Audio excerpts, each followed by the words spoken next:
Good afternoon, everyone. Welcome to Big Bite Baits and Rig It with the Coach on Monday. You know, Jordan is getting ready to storm out here, so I guess we can go fishing this afternoon for sure. I decided today to do part 2 of a deep water series. Now, last week, you know, we talked about 3 deep water rigs, and I decided to add 3 more this week that we could talk about. But before I get to that, let's just take a minute and go over a couple things we wanted to share with everyone. One of the things is a shirt we hadn't talked about in a while, we still have in stock, is our Sky shirt.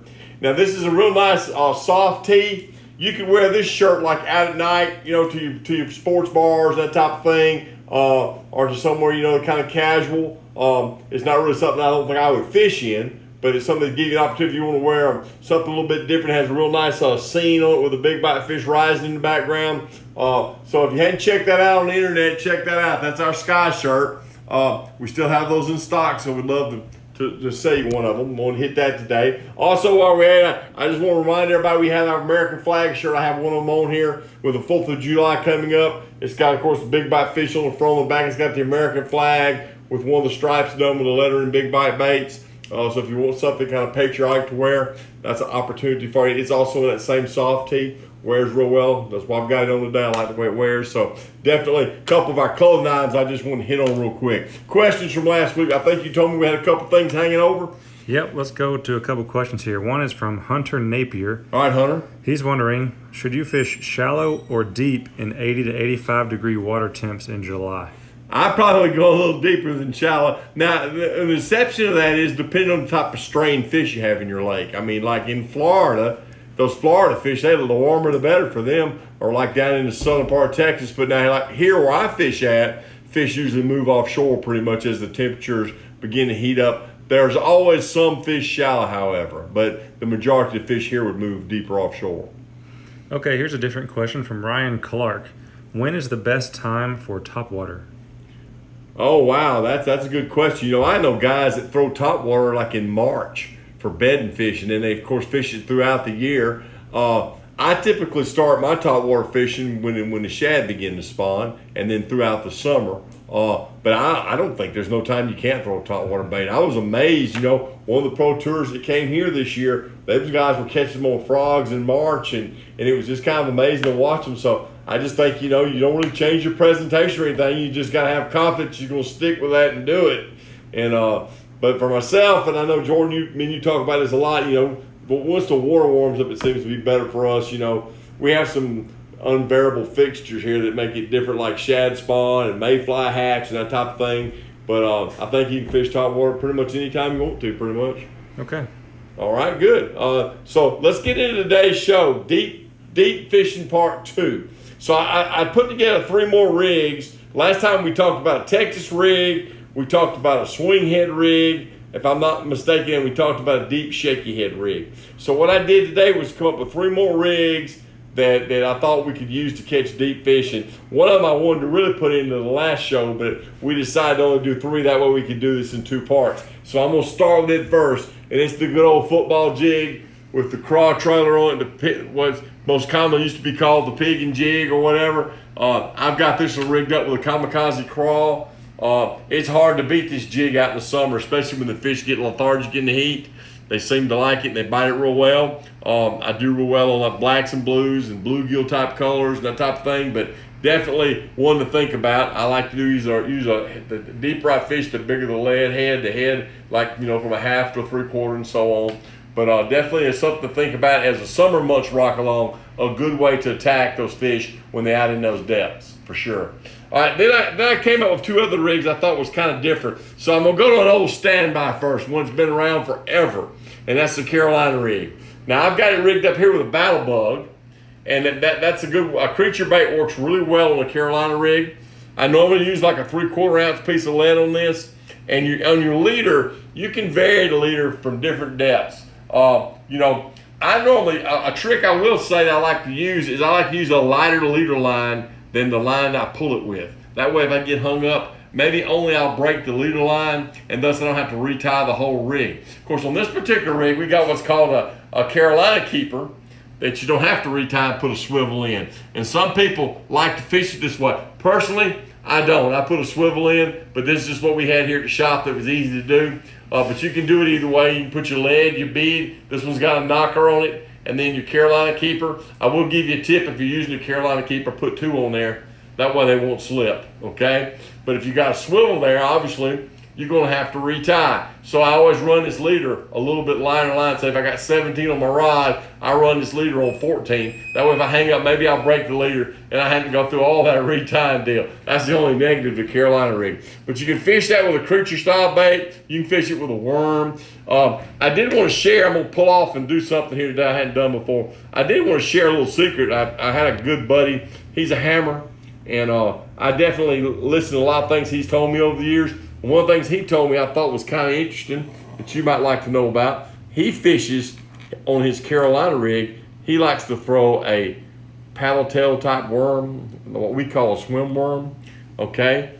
And that makes a really nice presentation and it has quite a bit of action. And trust me, it will catch them because I took his advice when he gave me this years ago, and I've caught lots of fish doing that right there.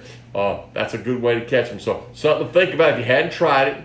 Get our TSW 5.5 swim worm and put it on a Carolina rig and try it. Real quick, how would you do the tail on that? I think I leave the tail attached. I don't tear the tail at all on that. But if you wanted to tear the tail, you could. I personally leave it just like it's hanging right now. And green pumpkin's my favorite color to do that with, definitely. All right. Then the next rig I was going to share with everybody is a Dropshot rig. And on that Dropshot rig, you can use your drop shot. On this particular one, I've got a 4.5 shaking squirrel that was Jeff Crete's bait. And if you like something that's a little longer, that has a little movement, then this is the bait to use. It works real well. We still make this bait. You can get it in various colors, but definitely on your drop shot rig. But then I wanted to share something with you that Michael Neal told me about. And I think this might be the best kept secret that we have at Big Bite Bait. And I don't think enough people have tried this. They need to try this bait. This is called the Limit Maker. It was an idea of Michael Neal's, and on a drop shot, it is deadly. If you're struggling in the tournament, you can put that little Jesse on right there, and I know it probably don't look like anything you would think it would catch a fish, but trust me, they'll bite it.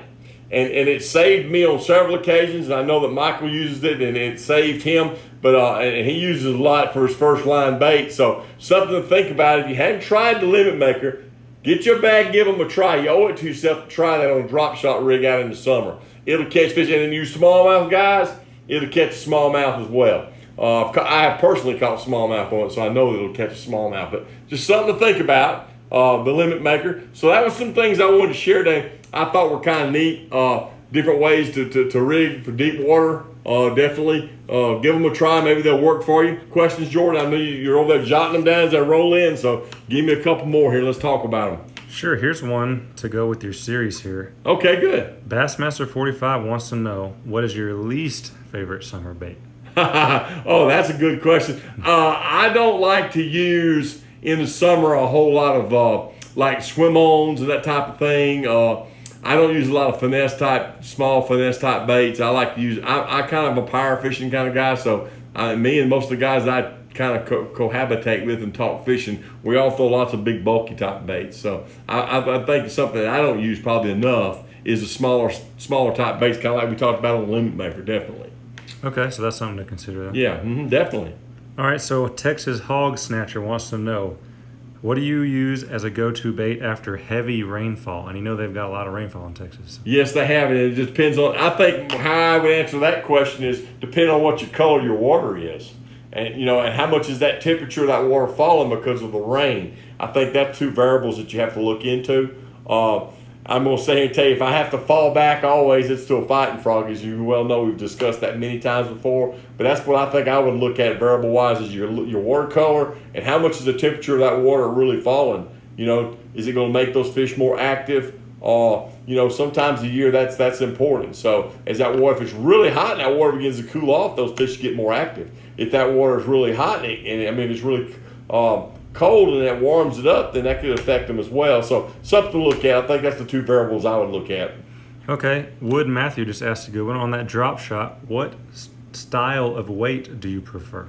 Basically, here we see two types of drop shot weights. We see the little round ball with the clip on it, and we see the little cylinder weight with the clip on it. I prefer the cylinder. it doesn't seem to get as hung up around your line as much. Now this one's gotten chopped up a little bit. I normally use my tag line in the end to put my lead on. So wherever I tie my hook off, I just drop that tag line and put the lead on it and kind of vary the depth of the bait, you know. But that's kind of how this one's gotten so chopped up. We probably need to build us a new rig. But that's kind of how I do that. And I like the cylindrical weight the best myself with the clip on it. I like the clip. That makes it easy. You know, you just pull it through the line, through it, snatch it, and it's on there. I will give you a tip that one of the pros share with me. Make sure you put your knot in that line and get your lead above it. That way it won't slip off. That'll hold it on there. Okay?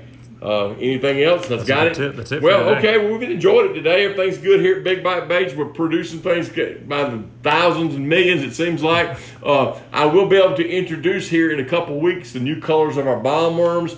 The B2 10B2 worm, we'll have that out ready to go for everybody. We're in the process of producing them now. We've got to get them to the baggers and get them bagged. But as soon as we have those ready, I'll probably just do a show on those new colors and let everybody know we're trying to get those ready for the summer so everybody can use them. We're a little bit ahead of ICAST. So something to keep your eye on the website looking for the new colors in the 10B2. But anyway, from there, I will sign out. We'll see y'all next week.